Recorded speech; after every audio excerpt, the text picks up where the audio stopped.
வீட்டிலிருந்து ஒவ்வொரு மனிதனும் வெளியே வரும் பொழுது அவனை நோக்கி 2 சைத்தான் இருப்பார்களாம். தெரியுமா ஹதீஸ்? அல்லாஹ்வுடைய தூதர் ரசூல் ஸல்லல்லாஹு அலைஹி வஸல்லம் அவர்கள் சொன்னார்கள், ஒவ்வொரு மனிதனும் வீட்டிலிருந்து புறப்படும் பொழுது அவனுக்கு எதிரே 2 சைத்தான் நிற்பான்.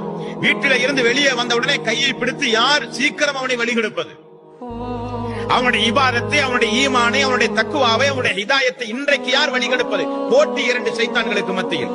பிஸ்மில்லாஹி தவக்கல்து அலல்லாஹ், நான் அல்லாஹ்வின் மீது முழு தவக்கல்து வைத்து இதோ நான் புறப்படுகிறேன் என்றால் சைத்தான் பயந்து போகிறான்.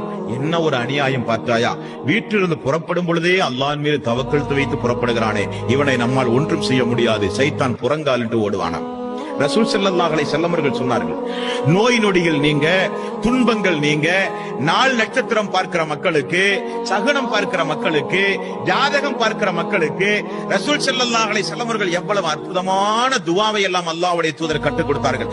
அல்லாஹும்ம லா யஅதி பில் ஹஸனாத்தி இல்லா அன்த, அல்லாஹும்ம லா யஅதி பில் ஹஸனாத்தி இல்லா அன்த வலா யத்ஃபஉ ஸய்யிஅத்தி இல்லா அன்த வலா ஹவ்ல வலா குவத்த இல்லா பில்லாஹ். யா அல்லாஹ், உன்னை அன்றி எனக்கு எந்த நன்மையும் நடக்காது, எனக்கு எந்த தீமையும் நடக்காது. என்ன துஆ!